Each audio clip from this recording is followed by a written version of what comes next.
World War II lasted for 6 years during 1939 through 1945 and involved the vast majority of the strongest nations in the world. It was a devastating war which killed a total of around 80 million soldiers and civilians. It also demonstrated some of the worst military warfare to ever be used, and it influenced the development of even deadly weapons. It was estimated that about 16 million Americans served during World War II, and my grandfather, Donald B. Kiner, was one of them.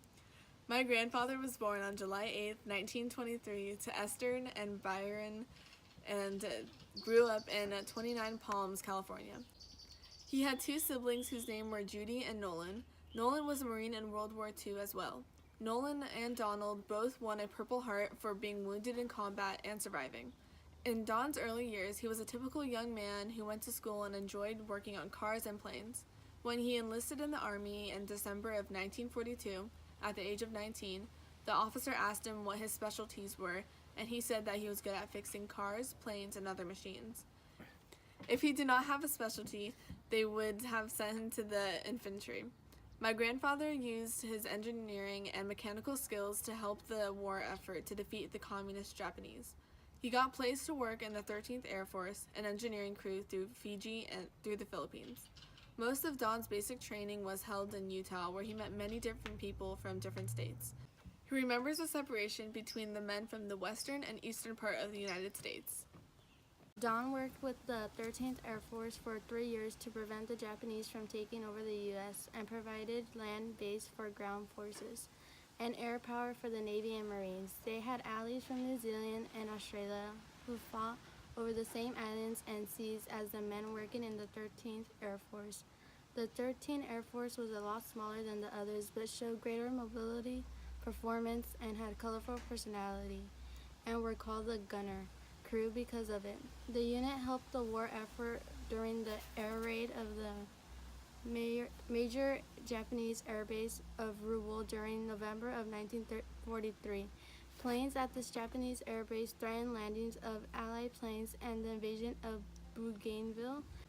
Japanese ships, ports, and airfields were attacked by the Allies, forcing them to retreat back to their major naval base in the Caroline Islands. Don was flown to an island in the Pacific Theater where he helped repair broken down planes so the pilots could get back out to the battle. He saw firsthand the devastation brought by air raids and how powerful these aircraft truly were. The Guadalcanal Campaign, also known as the Battle of Guadalcanal, is another battle that Don participated in. This campaign was fought between August 7, 1942 through February 9, 1943, on and around the island of Guadalcanal in the Pacific Theater. It was the first major offensive by Allied forces against the Empire of Japan. Don repaired and replaced broken down aircraft sheet metal with bullet holes with new ones. This helped aid the pilots to get back in the air and help defend our country. Don left a small journal with a few dates and memories of his time during the war and what he learned from his experience. We have had the chance to read this journal and will share an excerpt explaining one of his experiences. December 19th, 1943. Today was the day of my deportation. I never thought today would come. The day I sacrificed my life for my country. We were stationed in Long Beach, California, with hundreds of different troops from all over the United States. There were men from New York and other states from the east side. That's where I met my best friend, Tony Castro, and Ben Reed. They were both from New York. I am terrified. I am leaving my family and friends behind. I might not be able to see them ever again. The captain of the ship we were deported on was headed to the Philippines, but first we had to make a stop at Hawaii for fuel. The captain said we were known as the 13th Air Force, fixing U.S. planes that have been shot down in the Philippines and Fiji. I'm excited to start a new chapter in my life, and hopefully I don't die in the process. Donald B. Kiner. Don got pneumonia and got sent home when the war was over in 1945. There he rested and got better. He went to live on the rest of his life and worked for Douglas Aircraft in Long Beach. Later, he married and moved to Sunnyvale with his wife Betty Paulino and had 4 kids, Janet, Ronnie, David, and Aaron.